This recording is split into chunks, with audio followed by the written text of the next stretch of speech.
Our second main event for this episode is going to be Wrestling with the Past. We're going to talk about Hell in a Cell, and we're going to keep it a little bit relaxed here.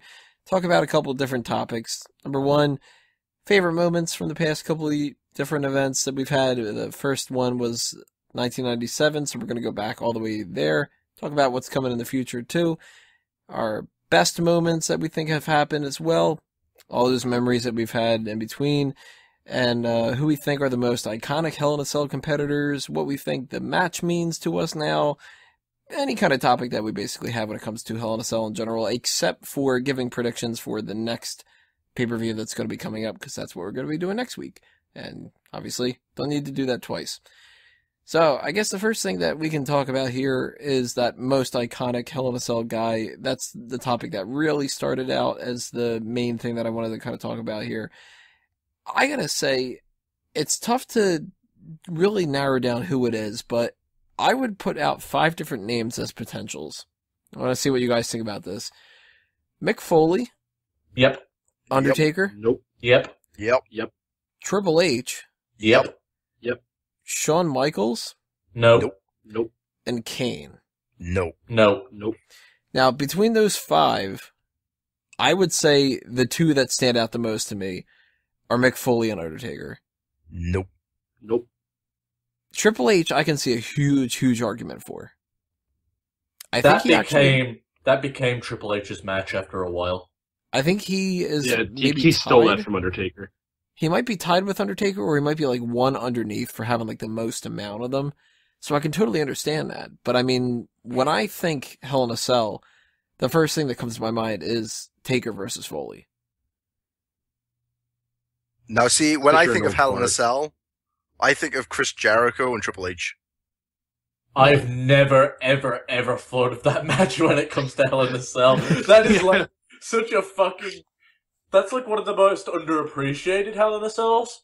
But It's because it's got my 2 favorite guys. That's the only reason why. Because I'm a big Triple H mark, and I'm a big Chris Jericho mark. It's funny, that isn't actually the Hell in a Cell match that comes to my mind. Not that one, I mean, but the Taker vs. Undertaker one.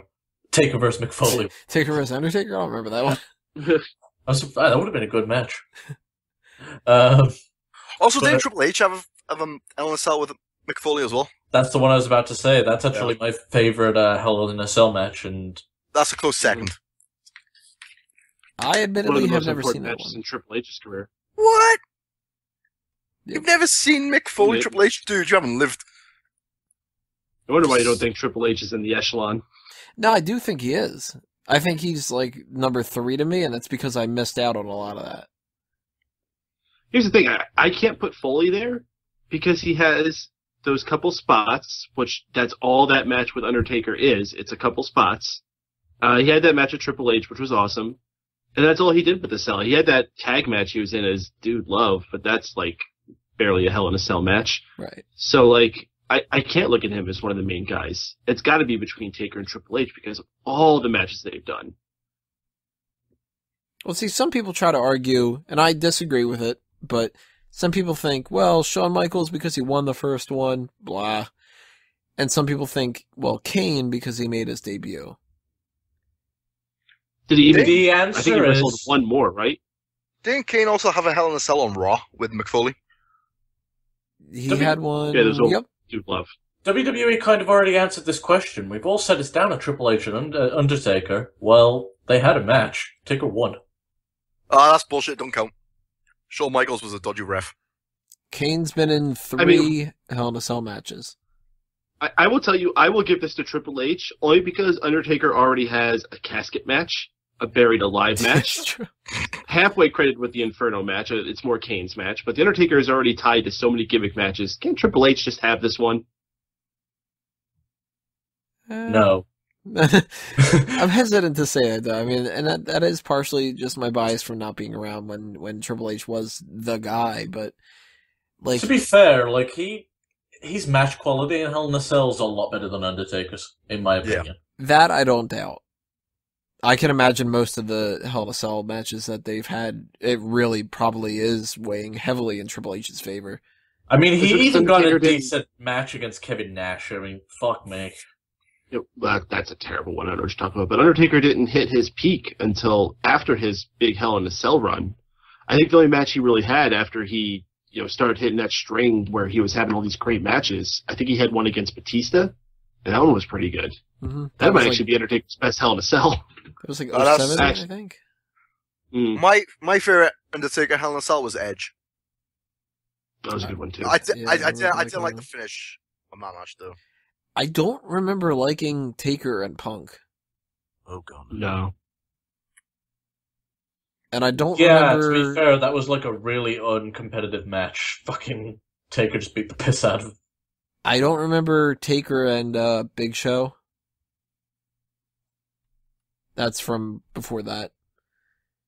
Didn't Ryback and CM Punk face each other 2 years in a row? Yeah, oh man. That's one of the problems with Hell in a Cell, and I was going to write an article about this, but then I just realized how much it bugs me. I couldn't write it. Maybe I'll get a chance to, maybe I won't. It just pissed me off too much, and it's easier to talk about it on a podcast, but this Hell in a Cell match has become so watered down. And it's not just because it's a Hell in a Cell pay-per-view every year, which is a guaranteed at least one per year. We had 2 per year for the longest time, and it came at a time of the year where, they weren't putting a whole lot of effort into these things. And it really, you look at Triple H and Cactus Jack. That was a huge feud. They were fighting each other in multiple gimmick matches, and it was a bitter rivalry. And you had Undertaker and Mankind. I don't even need to explain how fucking bitter that rivalry was. But then you get 2007 or 8 or whatever when they started doing the Hell in a Cell pay-per-view. Did we really need Randy Orton and Sheamus? That was a Hell in a Cell. That's one of the most long-running freaking rivalries of all time, dude. It's still going to this day. Still going. And it's sucked. Always. We had Del Rio versus John Cena versus CM Punk. We had Mark Henry versus Randy Orton. We had a 5-man Hell in a Cell on a Raw Super Show as a dark main event between Cena, Del Rio, Punk, Ziggler, and Jack Swagger. That, you would think, Hell in a Cell. Holy shit, on Monday Night Raw, we should talk about this. No. It was a 5-minute match. They beat this to crap. And the CM Punk and Ryback thing, 2 years in a row, you have CM Punk beat Ryback in a Hell in a Cell match. I can't get into it. Out of all of the Hell in a Cell matches that we've had in the past 5-10 years, I don't really remember any of them as being memorable. The whole point of Hell in a Cell, it was the last resort to settle a feud once and for all. When you heard Hell in a Cell, you're like, oh fuck, shit's about to go down. And you don't get that buzz anymore. It's Hell in a Cell, eh? You know when I stopped gotta caring correct you, about Hell in a Tony. Cell? There was one in the last 5 years that mattered. End of an era. I don't think it did. No. You're full of shit. I look at that as... is really important, and the fact is they built it to needing a Hell in a Cell. I thought that definitely needed it. I look at that as... I honestly, after that match, I was hoping they were just going to stop the pay-per-view, because I was like, alright, this is how it's supposed to be done, we're not going to fuck it up anymore. Was hoping they'd retire the Cell for a few years. And you know what? I look at that as a disappointment. I don't think that that's anywhere near as big as they make it out to be. I preferred their match the year before. I didn't want to see Triple H and Undertaker fight 2 years in a row. And I think that they would have been better off if they would have just had that one match that Undertaker won, moved on, and had somebody else. That didn't do anything for me. Well, it's the end of the era. We're never going to face each other again, but we'll face other people and just kind of keep doing our shit. Oh, well. No, it's supposed to be the end of an era of those 3 guys having interaction with each other. You think about the history between those 3, it's massive. You're going all the way back to the mid-90s, and almost all the matches that they've had have been excellent. And it's all right, well, this is the end of that. We're not going to see these 3 guys interact anymore.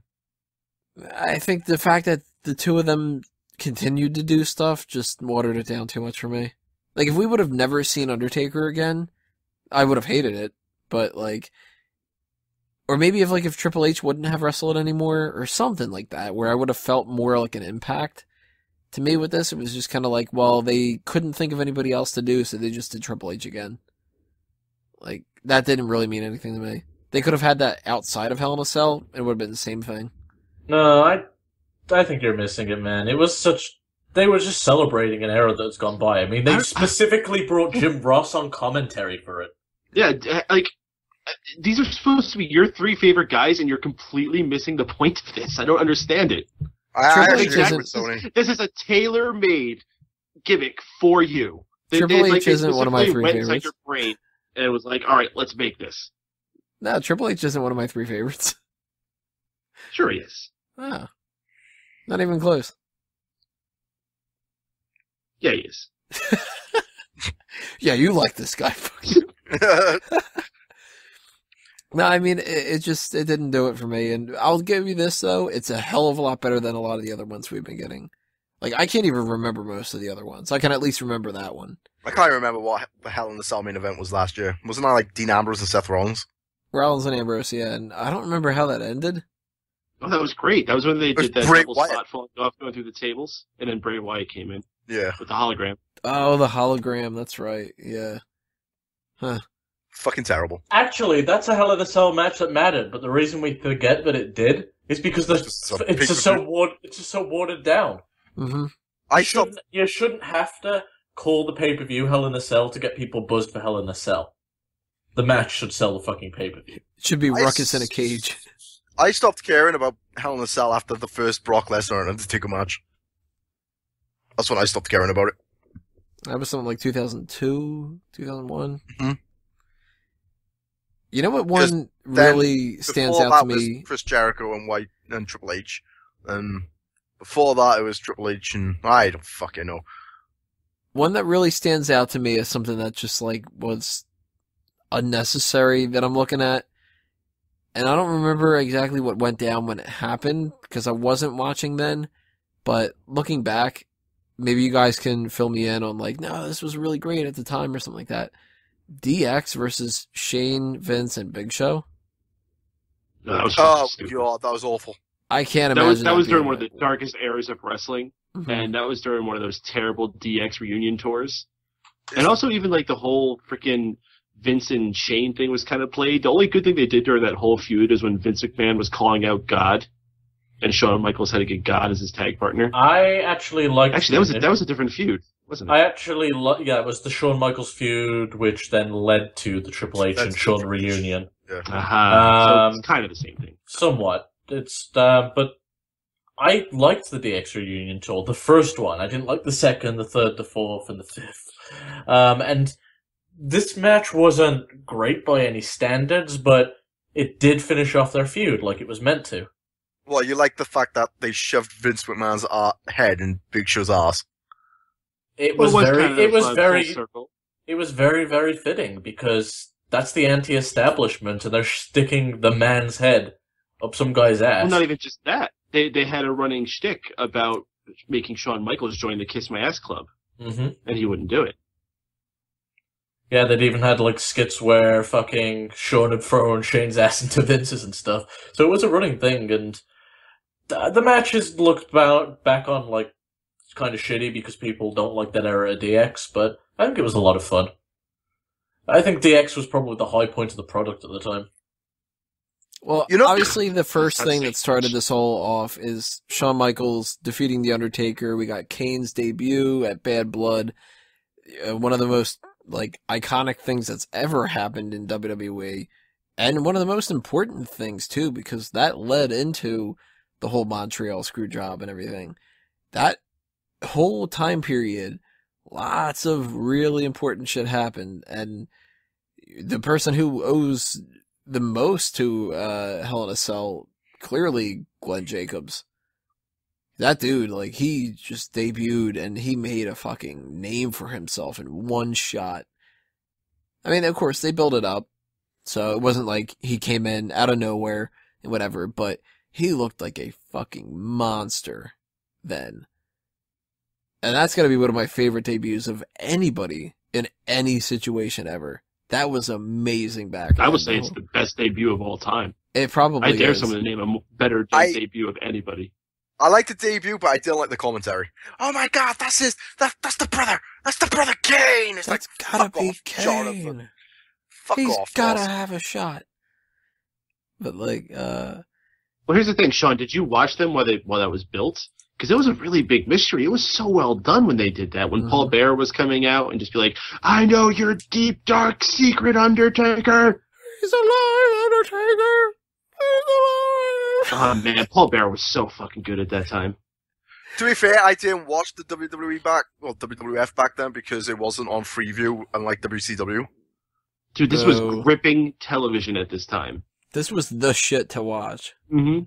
That was actually when you could give a shit about their storyline instead of just being like, "Oh my god, I know it's whatever." Like, this was like, yo, you go to the playground next day in school, you're like, "Yo, guys, I think I know who Kane is." Kane is Glenn Jacobs. Bullshit. You don't know who Kane is. No, man, I swear to God. I read in this magazine, like, it was the next article right after How to Get Mew. It's the most amazing thing in the world. And that was another cool thing. There were no dirt sheets back then. Weren't even really wrestling forums. You know, people were just fucking fans. There was, like, you could spread the most bullshit rumor and get people to buy into it.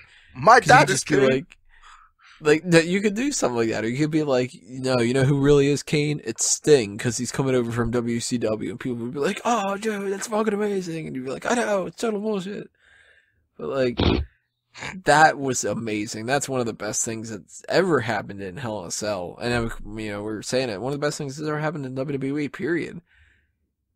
Really, we had, like, our Tornado Tag match was next. And, you know, it was what it is. But there was a big drop. Like, how do you go from that classic that Shawn Michaels and Undertaker had, and it's just like, yeah, right away, let's have a tag match on Raw. Mm-hmm. So like they wasted no time, you know, making it oversaturated with that. back when in his more relevant days, Dave Meltzer gave that match 5 out of 5 stars, and I've never really thought that The tag match? No, the Shawn Michaels and Undertaker one. Oh. I've never considered it a 5-star classic. I consider it a very, very good match, but there's other ones that I put higher above it. I don't remember a lot of specifics behind it. I remember liking it a lot, but I can't imagine it being a 5. I mean, it's probably would be like a 4. No, I would give it a 5. Watch it. Shawn Michaels is at his best, the way he's bumping around in that cage. These guys get credit a lot because this was the first match, and they pretty much went out there and found all these crazy experimental ways to use it. Like, you know, usually when people go into something like this, they start small, like they did with the ladder match. With Hell in a Cell, they were pretty much like, yeah, we're going full throttle. And then somehow Mick Foley was like, yeah, I'm going to find a way to top that anyway. Yeah, Mick Foley's just kind of like, oh, that was cute. Shawn, like, jumped halfway down it into the table. Huh. Yeah, watch this. Hey guys, you want to see my teeth? Hey guys, see you later. I mean, that takes us to the King of the Ring one, and holy shit, man. I mean, we've said so much about this already. I mean, it basically boils down to never again. What did the ribs say to the table? Break. Like, that is one of the most horrifying things that you can watch when it comes to that. I put that up there with the leg injury that Sid got. Mm-hmm. And, you know, another one that, like, people don't mention it a whole lot, but another thing that made me immediately feel uncomfortable was when Candice Michelle fell from the top rope. I was just thinking that, actually. I hated that, too. That was just especially, like, ooh. Like, just Beth Phoenix, like, not giving a fuck and just, like, rolling her over. Just dragging her, like, you know, bitch. Like, you know, it's just like, holy shit, dude. She's, like, dead. You know? But that, I watch the King of the Ring one every once in a while. Every time still, I just get goosebumps. Yeah, you just hear that crack, and everybody just, it does an awe to it before everyone goes wild. It's almost like time does slow down for it. Mm-hmm. It's a freaky thing because, especially after you heard what happened to his body, and what he went through, you couldn't, like, really appreciate how bad it was until afterwards. Yeah, I mean, the fact that, like, he would be backstage and out of his mind, just a concussion and all these issues, and just the story that he tells where he turned around at Undertaker and he just goes, "Hey, did we use the thumbtacks?" And he's like, "Mick, look at your arm." Like, that is insane. And when you watch it, I mean, the worst part of the whole thing, I mean, obviously the worst part of the whole thing is actually, like, they went through and they did it, but, like, the part that gets me is when Jerry Lawler goes, that's it, he's dead. It's just like, he's done. And you're just like, wow, man, like, Foley is so Just listen lucky. to Jim Ross's call during that. It's fucking amazing. It's him at his pinnacle. That shows you how good Jim Ross is. And I mean, of course, he's coming from a, like, you know, a level of truth, but at the same time, like, that is one of the go-to things to hear in your head when you start thinking of, like, great commentary. It's tough not to be able to sell it, but holy shit, does JR sell it. And you got, like, that little part of the match where they were just kind of like, let's just figure out something else to do, and you've got, his name's escaping me right now, I just had it a second ago. Terry Funk. Terry Funk. Yeah, that he's doing that, and JR's talking about how, like, well, you know, they've got their issues, but they are friends, and, like, he's covering it, you know? Uh-huh. Doing a damn good job. You know what, though? There's a huge debate about this match, and I want to hear everyone's opinion. Was the roof gimmick to break? Yes. Yes. I will tell you why. When Mick Foley falls, you see zip ties right next to him. Really? Without a shadow of a doubt in my mind, that roof was gimmicked. What I don't think was planned was for that chair to be there and fall Yeah, down. The steel chair that was fucked him up. You know, it Yeah, must I have don't been think like, that was part of the plan at It must all. have been like, ow, that hurt. Ah, fuck. He's just kind of like, well, this is gonna hurt. Holy shit, I didn't know that was gonna happen. Isn't that when his tuft got like, lodged in his fucking nose Mm-hmm. Mm-hmm. because of the steel Yeah, chair? that fall was actually way worse than the one on the table. Which is Yeah. shocking. But he got Yeah. to roll. Well, when he hit the table, he rolled. That would have took away a lot of the brunt of it. Plus, the table just had a bit more give because it was a collapsible table, Right. and he also didn't have a chair folding out. Yeah, I mean, there's a big difference when it comes to, I'm gonna land on this, like, cardboard kind of padding sort of version of itself.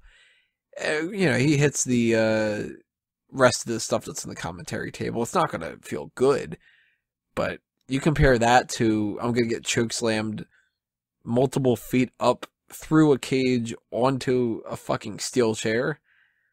I'll take the goddamn fall onto the table any day.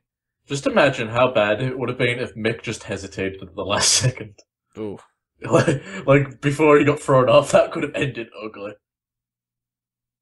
But that's the iconic thing for Hell in a Cell in my mind. Oh, definitely. It's the number one thing that sticks out, and because just how frightening it was to some levels. Like, it was genuinely worrying what the fuck happened to this dude. And I really, really sincerely hope they never try to top it. They won't at this point. They know better. You know what cracks me up, though? Alright, so we've just put Mick through the ceiling. I'll just climb down. Oh, God, my ankle! Yeah. So it's like Undertaker hurts his ankle just climbing down, and Mick's broken in half. It is kind of funny, though, to think, like, Undertaker's a legit badass. Like, there's no arguing whatsoever. This dude has gone through a lot of shit. He could kick all of our asses at the same time. But it's funny that it's like, Mick Foley jumps off a cage, goes through a table, he gets chokeslammed through, he hits a friggin' steel chair and whatever like that. And Undertaker's just kind of like, ow, my knee.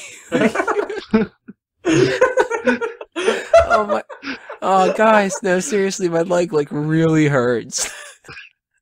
Mick Foley's sitting there, he's got a tooth through his fucking nose, he's bleeding all over the place, he's got a concussion, broken ribs, broken everything, like, he's as fucked up as Shawn is when he gets hit by a bus or whatever happens next. And then Undertaker's just kind of like, guys, I got a paper cut, it really stings. I think we gotta call a time on this one. Timesies. Pansy Taker, is that a new evolution? Is that a new Undertaker? I don't know. I'm not calling Undertaker Pansy. That's all you guys. Hell no, this guy gets caught on fire and just goes, fuck.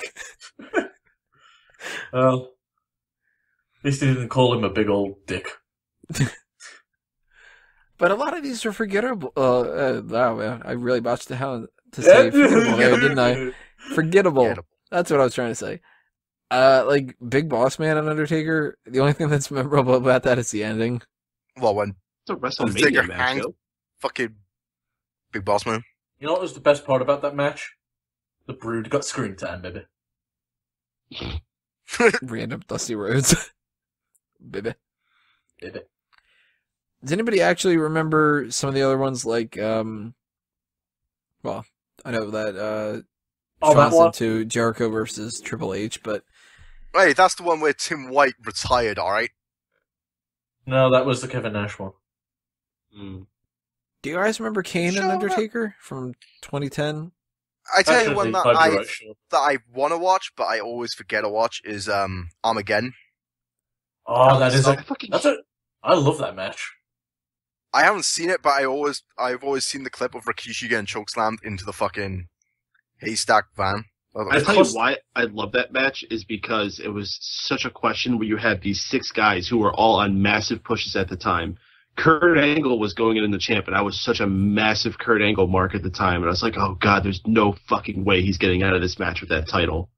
And then he fucking did it. That was like one of the most exciting days as a wrestling fan. And the way he won was just perfect. Austin, I think it was either Austin or Rock laid the other one out, but they were so exhausted that they couldn't pin. And Kurt Angle just drapes his arm over and gets the fucking win. Fucking It was- right? It was so well fucking done. That match is awesome because they didn't just leave it at the cell. They had the ongoing battle between Mick Foley's authority and Vince's authority. You had the fucking... They went out and brawled It's and a fucking started doing... hay truck for some reason. Yeah, that was to pull the cell Where the fuck down. did the truck even go? Right, I Um, get and then- Undertaker, right? I get The Rock, I get Stone Cold Steve Austin, I get Triple H, I get Kurt Angle, but why the fuck Rikishi? Rikishi was a huge villain All at right. the time. They Rikishi was- revealed him as the guy that run over Austin. Mm-hmm. And he's a fall guy. Yeah, he was on a massive push at the time. And They were legitimately trying to push him. They wanted him to be a main eventer. there was Yeah, but I mean, he's the one that's got to take that big fall.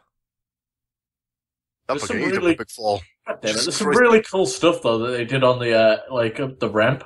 They had all these cars laid out. And they were dropping each other with finishers on these cars. The match had so fucking much to it. And the start of it's just great. Austin's pretending he's just going to enter the door and then just tags Angle and starts beating the piss out of him. So you mentioned that Undertaker Kane Hell in a Cell, and I will tell you that is one of my least favorite storylines ever. Undertaker and Kane, of course, a very storied rivalry, but that one they had that year was fucking dumb. And it ended with the fucking Nexus attacking Undertaker in that Buried Alive match, and then that never fucking went anywhere. Yeah, that was So at this weird. point, the story of Undertaker and Kane has been left, like, unconcluded. And they need to do that before it's too late. Maybe that should be his retirement match. I know people would hate the idea of him wrestling Kane one more time at Mania, but why the fuck not? Why not? Give Kin a win. I think it should be like a WrestleMania. double retirement match. They should have a match, and they should both just like beat each other into fucking oblivion, where they both disappear into a puff of smoke. What was I going to say? Badass. Kane, you for sure just said something and that reminded me of something, and I forgot it already. Oh, well. That thing. Yeah, Undertaker and Kane Hell in a Cell. Not memorable. Probably the least memorable of any match they had, I would say. I was going to say, Kane actually won the last one, Sean. So, he's actually 1-0, and he's actually the one-up in the feud right now. What? At WrestleMania? Well, not in WrestleMania, but I mean in general. Like, their last Yeah, feud, he won that Hell in a Cell, and he won that Buried Alive. Mm-hmm. So, I guess Yeah, you could but have then it. And then he became Undertaker world won that. champion after that. He was some- champion for the Hell in a Cell match. Oh, shit. In some way, I wouldn't mind Kane and Undertaker going out together, like, as a tag team. We know, like, have them just They were reunite. For drinks. Hmm? He said we would mind them going out together. I was like, what, for drinks? Hey, they Yeah, that could be that other Table WWE of Studios Authority. movie. Who would you put the third guy in the room with them, though? Oh, James Storm. gosh. They can Oh. defend It's such the a drink shame. the championship. You know who they should put in? Bo Dallas, because of how awkward it'd be. Hey guys. Oh, and apparently, like, I know we was talking about Table 3 earlier. Him as the third Shield guy. Fucking great. Another one I think is really kind of underwhelming. DX versus Legacy. At Yeah, the time, this, it made this is sense, the- but it did need to be a Hell in a Cell match. I don't even didn't remember watch it. who won. This was one of the most forgettable DX runs. DX won. What year was this? 2009? 2009. Ah, that explains it. Radio. Yeah, that was what we were talking about in the Ask Him. The Hell in a Cell from 2009 had 3 Hell in a Cell matches in it. Undertaker Punk, Orton Cena, DX, and Legacy. Fucking Orton and Cena. Jesus Christ. Now, Well, to Orton be and fair, Cena did have enough of a feud. I understand Orton and Cena in Hell in a Cell, but Mm-hmm. I don't understand it the second time. on the third, Wait, they've done 3 times? eventually, trust me. Okay. I don't doubt it. No, they didn't have 3 Hell in a Cell It'll matches. probably be their retirement match. They didn't even have 2, did they? Do you know what the Yeah, they did. worst Hell in a Cell match was? Oh, he did. Yeah, that's right. What? Worst What Hell would in you a Cell? say is? Fuck. There's a lot of them that have happened. I'm gonna have to search the list. Tony, what would you Worst? say? Worst Hell in a Cell? Worst Hell in a Cell ever. Are you going to count the dog kennel? That's exactly what I was thinking of. Oh, like if you count, Terrible. I didn't count it because it wasn't called Hell in a Cell, but if we're going by those standards, yeah, definitely the worst one ever. Well, where the vicious dogs all sat and pissed themselves. Yeah, you kind of can't compare, even as bad as some of the other ones might have been, you can't compare it to a match where literally dogs shit all over the place. You know, God bless the commentator's heart, so they tried to make them sound like they were vicious dogs. It's bad. Like they fucking. It's that kid that had an idea and then just tried to keep making it better and better and just fucked it up. Oh, you mean Vince All right. Russo? Yeah. All right, let's have a cage match.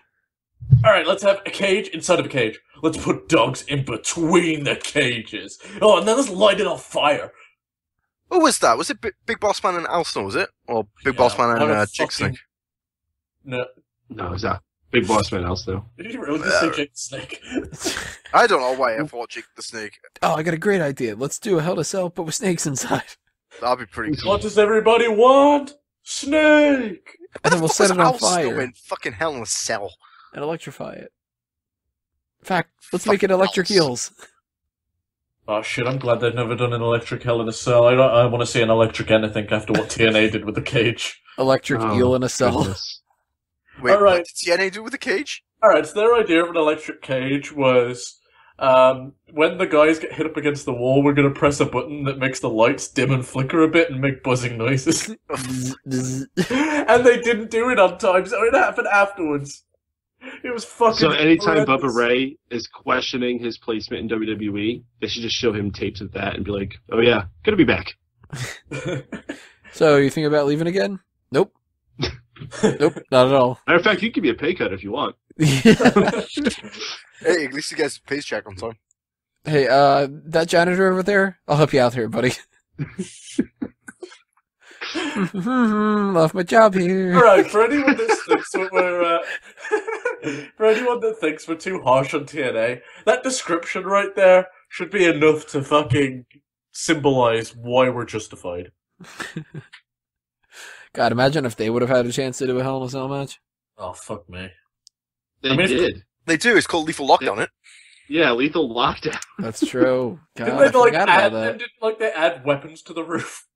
Yeah. And then Yeah, you've got These guys well- are all going to fight with each other. And then, Right. like, I don't Then know, you have these, like, Steel bats are in the Asylum. ceiling. Steel Asylum was a stupid that's- fucking concept as well, where you have That's to fine. escape the hole. WCW outdid them all. Oh, the triple cage. Oh, the The triple cage. Tower of Terror. Yeah, the triple cage. The Hell in a Cell on top of a Hell in a Cell on top of a Hell in a Cell. Hey, go big or go home. That was fun. You know what though? I'm not gonna lie. I marked out the first time I saw that. Do you think that match No, was actually, born? I love those matches. You That think was that my match was first born big because group. they just went to McDonald's or something like that, and they were just kind of like, "Yeah, I have a burger," and they're like, "Is that a single burger or a double burger?" And they're like, "You guys got triple burgers?" Yep. Wait, hang My on. God. No. Did that triple cell That have the ladder on top of it too? I could have swore it did. I think it Yeah, did. there was a ladder to get up to each level. That's how you did. Yeah, and I think there was then you had to pull the belt down from a ladder. Oh, I and think at that- the top- that's a specific match. That's the match that fucking Vince Russo won. I think at the top of the ladder there were a bunch of electric eel dogs. War Games is another one that I never got. That everybody seems to be War Games going crazy about. War Games. I'm War seeing Games is another one that started out really good, but WCW fucking oversaturated it, and then they just were like, well, we got to do War Games every year because it's fucking Fall Brawl, and they got really shitty towards the end. So we're all agreed that WWE needs to do a quadruple cage match or cell match.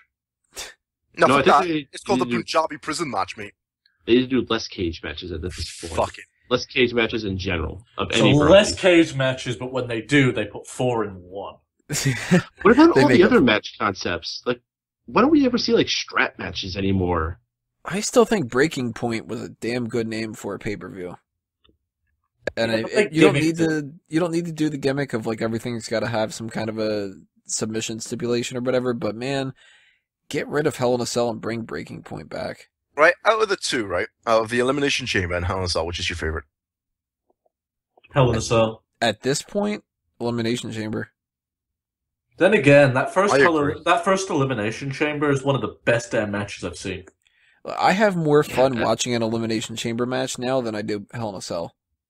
Like, we've got our Yeah, upcoming Elimination matches. Chamber match has so much variety to it, especially like that last tag one we had, where the New Day won. You know what? I've got to That match change was a my lot of fun. mind. Because of how bad Hell in a Cell's gotten and how limited it's gotten, Elimination Chamber does bring out the most hardcore and fun kind of shit.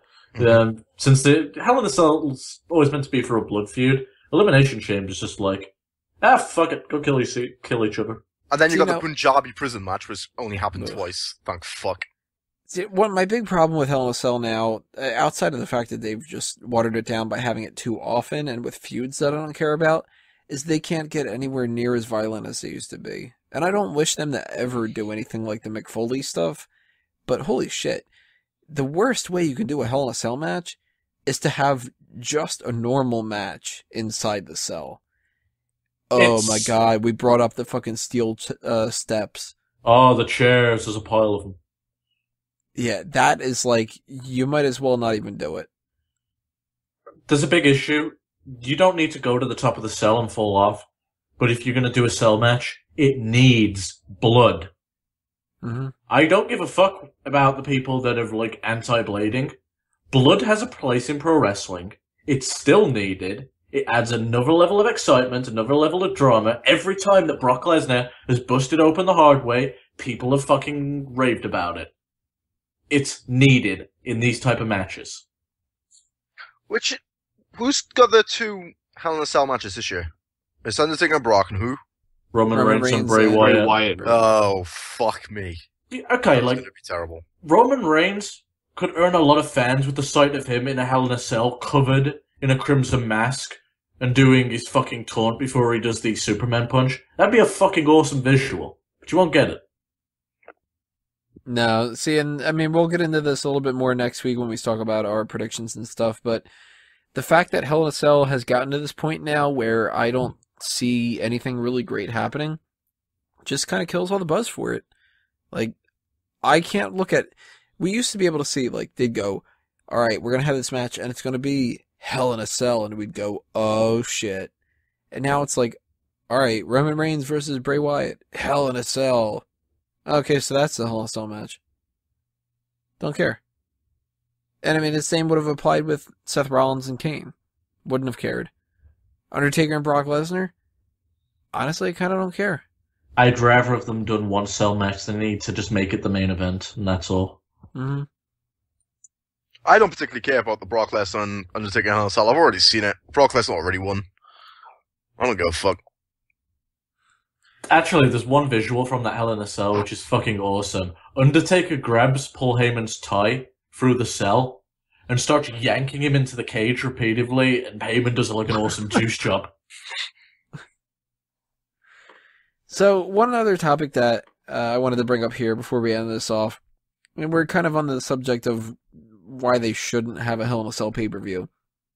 But if you were going to put Hell in a Cell anywhere else, outside of the idea of like, well, you know, we obviously are just going to put it where it's necessary, do you think it's got a specific spot where it should or shouldn't go. Like, I would argue Hell in a Cell shouldn't go at WrestleMania. You've got more than enough bigger matches and stuff, and I can't imagine a scenario where you can't already build a match that's big enough where you don't need Hell in a Cell. End of an era was perfect time to do it at WrestleMania. If the feud requires it, then do it. And that's my general answer for the whole thing. You should never can't just move it somewhere else. That's the whole problem. The whole problem is it's like, well, it's October, we got to do it. If you just change it to, well, it's December and it's a different name, it's still the same problem. No, I don't mean to do it regularly. Oh no! If you're gonna do it, I would say do it at one of the big four. Survivor Series. That's kind of what I'm talking about here. Like, if you were to try to build it, like, let's say around this time period, we don't have the Hell in a Cell pay-per-view anymore. We've got Breaking Point, we got No Way Out, No Mercy, whatever the hell it ends up being, Vengeance, it's in your house. Hayden's right, Survivor Series. That pay-per-view is Vince wants to kill it every year. Give him a reason not to. And the name fits, too. Survivor Series. You have to survive the Hell in a Cell. I'm not going to lie, right? After this Hell in a Cell, I'd be happy if I don't see another Hell in a Cell match for like 10 years. To be quite honest, I could go without ever seeing one again and be happy. I don't know if I'd go that far. But I do think we need 2-3 years. Well, here's the thing. They only ever do a normal match in those things, so it's to the point where I'm just like, I'd rather just not have the cage obstruct my fucking vision. That's true. You don't like to see that mesh and nothing else? When they accidentally can't film because they got no room and film the wrestlers' asses only. You have more interaction. I give TNA credit for one thing. They always cut holes in the cage so that they could fit the camera through.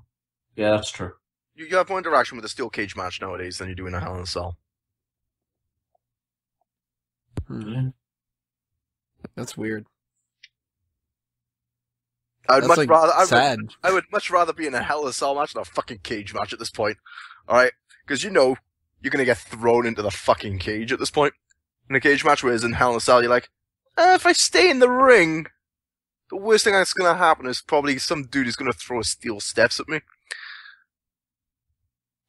Yeah, that's a point. Like, at this point, Hell in a Cell is a lot safer than a cage match. That's weird. Huh. It genuinely is. Like, I can't argue with him. I think that's a good way for us to kind of end this. Like, a steel cage match has usurped Hell in a Cell. That's weird.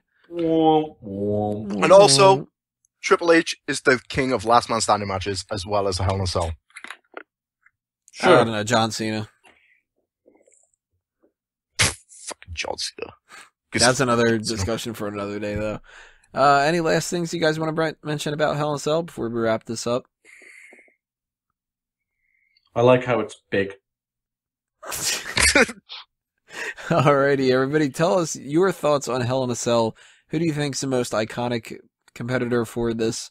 What are your favorite memories? What do you think are the best matches? What are the worst matches? What do you think they should do in the future? Is it something you want to see? Or are you sick of it? And we've got one more thing left that we are going to do for this episode in part 6. 6? Yeah, part 6. That is the Fantasy League. So stay tuned. Click on part 6 if you're on YouTube. Part 6?